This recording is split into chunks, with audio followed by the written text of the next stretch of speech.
नमस्कार दोस्तों, मैं विजय तिवारी। स्वागत है आपका हमारे YouTube channel the books society में, जहां हम आज की क्लास में सब्जेक्ट कोड BPSE 141 के चैप्टर नंबर 5 की चर्चा करेंगे। चैप्टर का नाम होगा स्वदेशी। इससे पहले 4 चैप्टर की वीडियो ऑलरेडी चैनल पर अपलोड है। यदि आपने उन लेक्चरों को नहीं सुना है तो सबसे पहले उन लेक्चरों को जरूर सुन लीजिएगा। इसके साथ साथ यदि आप हमारे चैनल पर नए हैं तो चैनल से जुड़ना ना भूलें। चैप्टर नंबर 4 में हमने स्वराज के बारे में पढ़ा था। तो जिन बच्चों ने स्वराज वाले चैप्टर को अच्छे से सुना है उनके लिए ये चैप्टर बहुत ज़्यादा आसान होने वाला है, और जिन्होंने नहीं सुना है तो सबसे पहले वो उस चीज़ को सुन लें। इसके अलावा चीज़ें आपको समझ में आ रही हैं तो कमेंट बॉक्स में देखिए, अपनी प्रतिक्रिया ज़रूर दीजिए, कमेंट हमें ज़रूर कीजिएगा और वीडियो को लाइक भी ज़रूर करें। तो चलिए आज की क्लास शुरू करते हैं और सबसे पहले जानते हैं स्वदेशी शब्द का अर्थ क्या होता है। किसी भी आम व्यक्ति से आप पूछ लोगे स्वदेशी शब्द का अर्थ क्या होता है तो वो यही बताएगा आपको कि अपने देश का, और वो बिल्कुल सही कह रहा है। क्योंकि जो स्वदेशी शब्द है ये संस्कृत से लिया गया है और ये दो शब्दों से मिलकर बना है, एक स्व और एक देश। स्व का मतलब होता है अपना, यानी कि स्वयं का, और देश का मतलब होता है देश।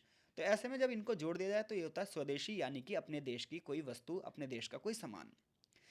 और स्वदेशी का जो अपोजिट होता है, जो विपरीत शब्द होता है, वो होता है विदेशी, यानी कि किसी दूसरे देश का। अब देखिए, ये चीज़ अपने आप में बहुत बड़ी है। जब आप दूसरे देशों के सामान का यूज़ करते हो, दूसरे देश के प्रोडक्ट का यूज़ करते हो, तो आप अपने यहाँ की मुद्रा दूसरे देश में भेज देते हो, जिसकी वजह से आपके देश के धन की निकासी होती है और देश का घाटा होता है। लेकिन जब आप अपने देश का सामान अपने देश में प्रयोग करते हो तो आपके देश का धन आपके देश के में ही रहता है, जिसके परिणामतः आपके देश की अर्थव्यवस्था आगे बढ़ती है। आपको दूसरे के ऊपर डिपेंड नहीं रहना पड़ता। युद्ध आपातकालीन परिस्थितियों में आपके देश का वो धन आपके काम आ सकता है।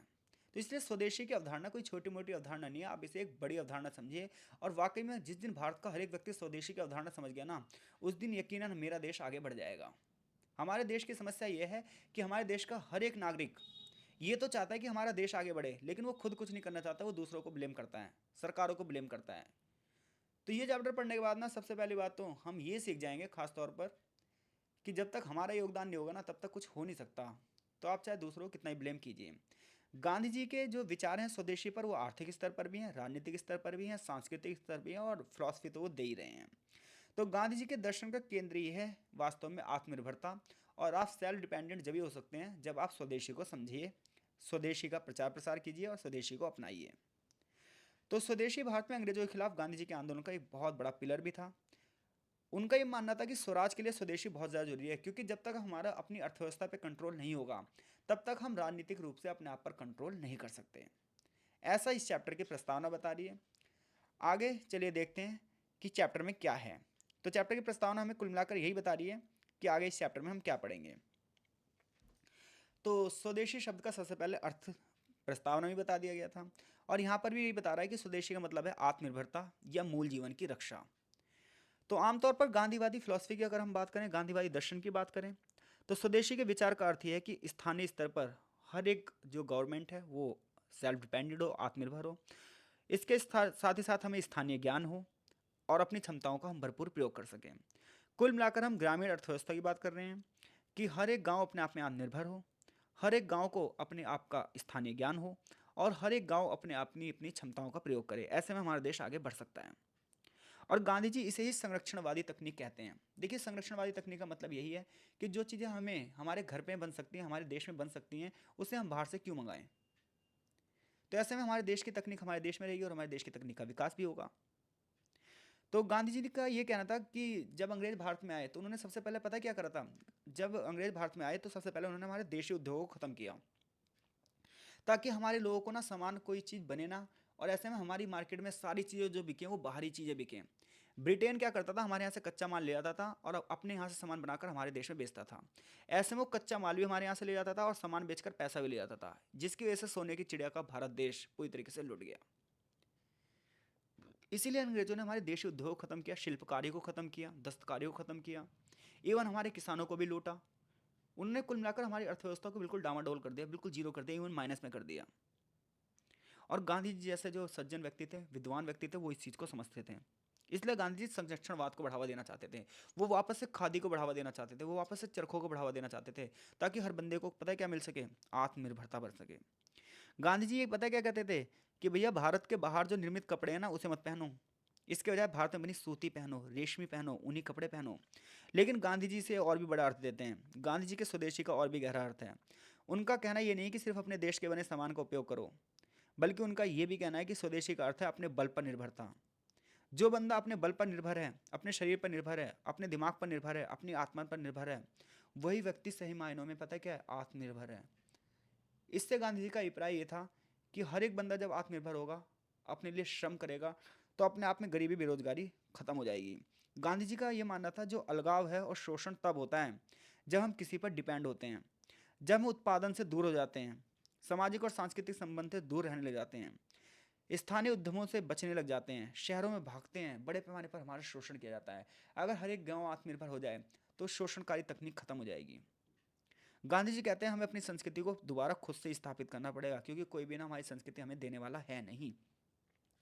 गांधी जी एक ऐसे स्वतंत्र भारत की कल्पना करते थे जो एक देश ना हो बल्कि ग्राम कम्युनिटी में हो, हर एक गांव स्वशासित हो, हर एक गांव आत्मनिर्भर हो, हर एक व्यक्ति के पास नियोजन यानी कि एक प्लानिंग हो, हर एक व्यक्ति आर्थिक और राजनीतिक रूप से आगे बढ़ सके। गांधी जी का मानना था भारत में लोग पता है क्या है, भारत में लोग प्राचीन काल से हजारों सालों से भाईचारे पूर्वक जीवन जी रहे थे, घर गृहस्थी में रहते थे, घर के कपड़े पहनते थे, घर का बना खाना खाते थे, घर के बने सामानों का प्रयोग करते थे, अपने अपने जानवर होते थे, अपने अपने जंगलों और भूमि की देखभाल करते थे, मिट्टी की उर्वरकता को बनाए रखते थे। बड़े बड़े कहानियों में, बड़े बड़े महाकाव्यों में लिखा भी है, मंदिरों के निर्माण के बारे में लिखा है। तो हमें अपनी इसी संस्कृति को चलना चाहिए ना, हम दूसरी संस्कृति पर क्यों चल रहे हैं।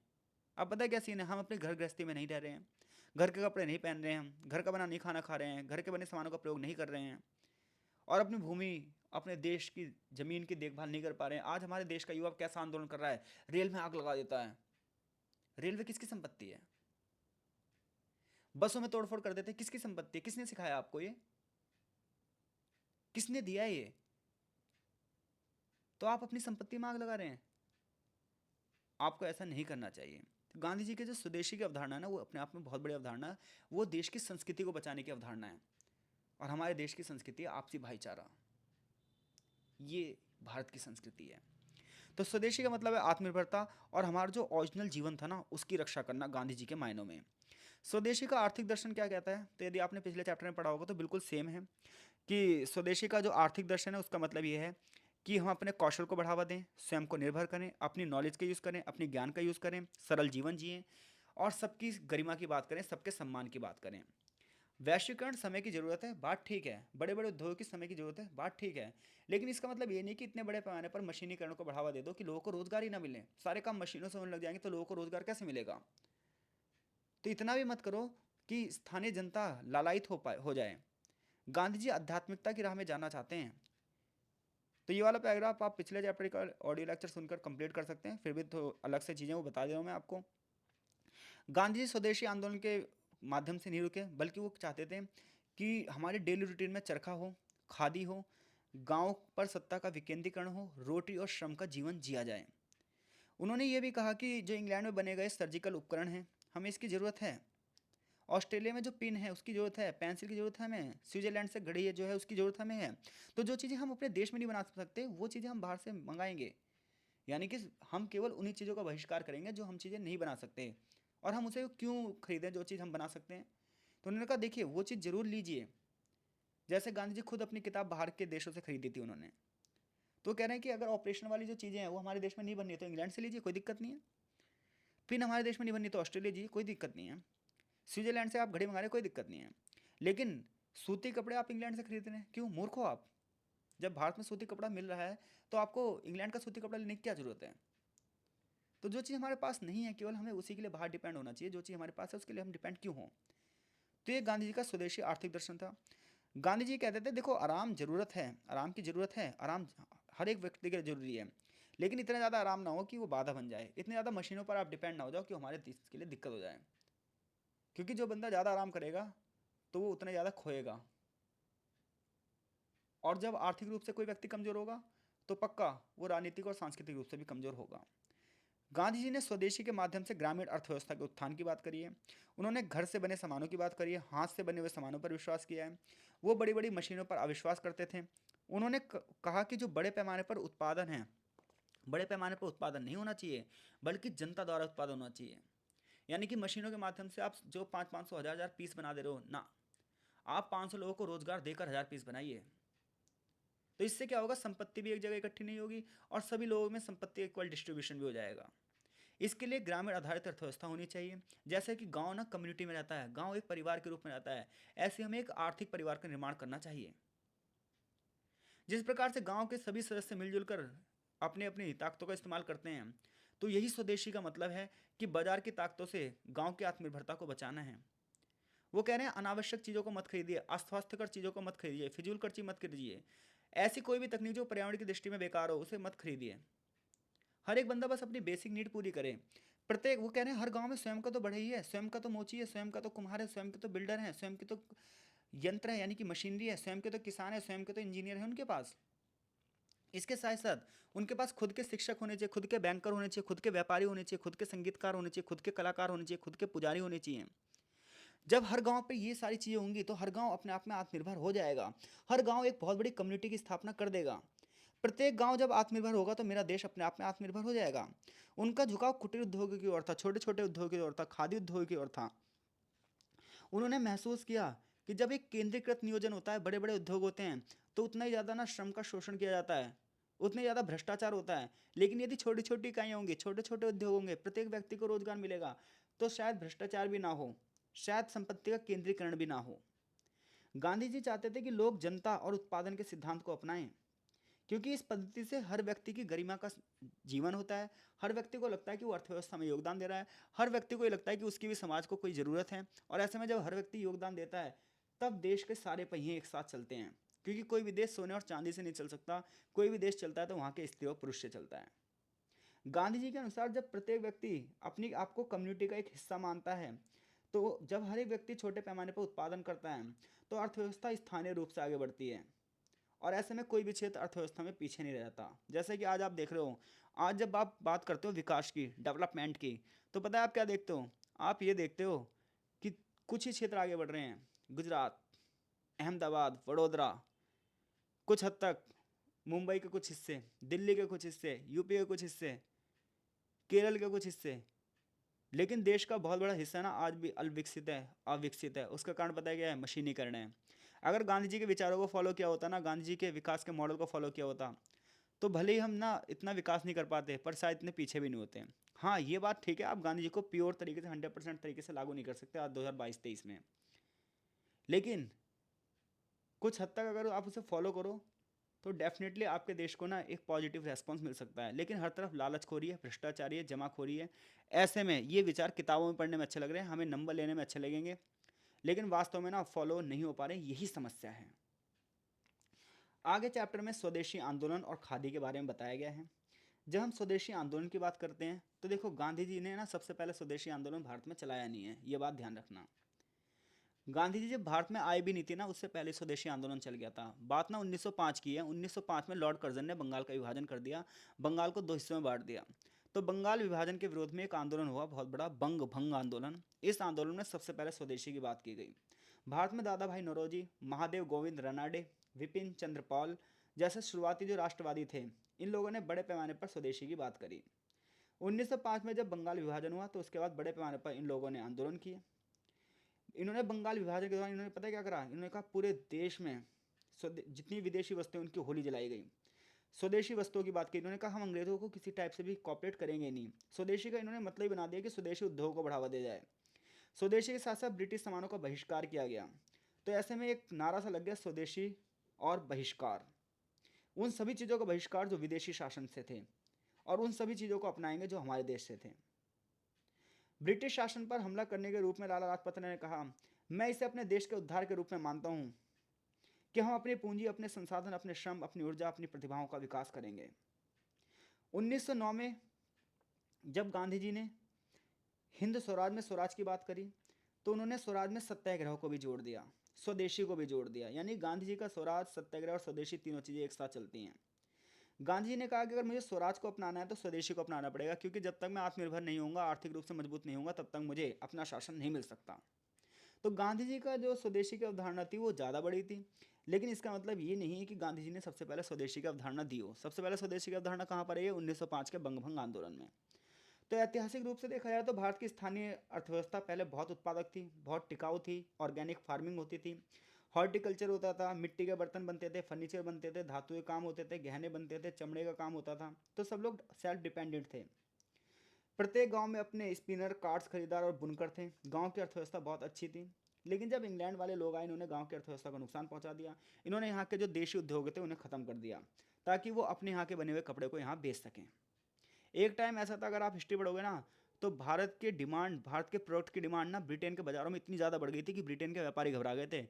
ऐसे में उन्होंने पता कि अगर आप भारत के कपड़ों पर प्रतिबंध लगा दिया कि भारत के कपड़े भारत इंग्लैंड में आने ही नहीं चाहिए, क्योंकि इंग्लैंड के जो उद्योग थे वो जीरो हो रहे थे, अगर आप मॉडर्न हिस्ट्री पढ़ेंगे तो।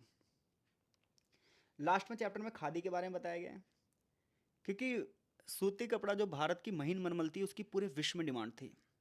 ऐसे में गांधी जी चाहते थे कि सूती कपड़ा उद्योग चले, चरखे को बढ़ावा दिया जाए, हर एक व्यक्ति को हर एक घर में काम मिले। और जब हर हमारे देश के लोग अपने देश में बना हुआ कपड़ा पहनेंगे, तो वो क्या होगा, सभी लोगों को, अपने देश के लोगों को काम मिलेगा। हमारे देश के कपड़े की डिमांड एकदम से बढ़ जाएगी, सप्लाई एकदम से बढ़ जाएगी, बाजार अर्थव्यवस्था चलने लग जाएगी। तो स्वदेशी शब्द का जो था माहौल गांधी जी के लिए ये था कि एक हाथ से बने हुए खद्दर हो, हाथ से बने हुए सूती कपड़ा हो, ताकि ग्रामीण जनता अर्थव्यवस्था में शामिल हो सके। खादी स्वदेशी का प्रतीक बन गया आगे चलकर उनके आंदोलन में। गांधी जी ने अपने कार्यकर्ताओं को खादी का महत्व बताया। उनका ये कहना था कि खादी देखो, ऐसा नहीं है कि सिर्फ पहनने का काम आ रही है, क्योंकि इससे बड़े पैमाने पर लोगों को रोजगार मिल रहा है, तो इसलिए आप खादी पहनिए। गांधी जी ने चरखे को राष्ट्रवाद का प्रतीक बना दिया, आत्मनिर्भरता का प्रतीक बना दिया, मनुष्य की गर्मी का प्रतीक बना दिया, देश के बीच एकता का प्रचार प्रसार कर दिया, क्योंकि चरखा तो किसी धार्मिक समुदाय का भी प्रतीक नहीं है। गांधी जी ने स्थानीय उत्पादों को बढ़ावा दिया। गांधी जी के स्वदेशी ने सभी विदेशी सामानों का बहिष्कार कर दिया। हालांकि उन्होंने कहा कि जो चीज़ हमारे पर्यावरण के अनुकूल है, आप उसे जरूर अपनाइए, लेकिन अपने धन का दुरुपयोग मत करो, धन को बर्बाद मत करो। तो इस प्रकार से जो गांधी जी की खादी पर विचार थे वो ये थे, कुल मिलाकर समाज में सबको रोजगार मिला जाए, और खादी पर बड़े पैमाने पर लोग भूख और गरीबी से बचेंगे, क्योंकि इतने सारे लोगों को, जब लाखों लोगों को रोजगार मिलेगा, तो वो लाखों लोग कहीं ना कहीं गरीबी से दूर होंगे। बड़ी बड़ी मशीनें नहीं लगेंगी, तो इससे क्या होगा, संपत्ति का निजीकरण भी नहीं होगा। गांधी जी ने यह तक कह दिया कि स्वदेशी अपने आप में एक धार्मिक विचार है, यह अध्यात्म से जुड़ा हुआ है, यह धर्म से जुड़ा हुआ है। गांधी जी ने ये कहा कि एक धार्मिक सिद्धांत है जिसे सभी लोगों को फॉलो करना चाहिए।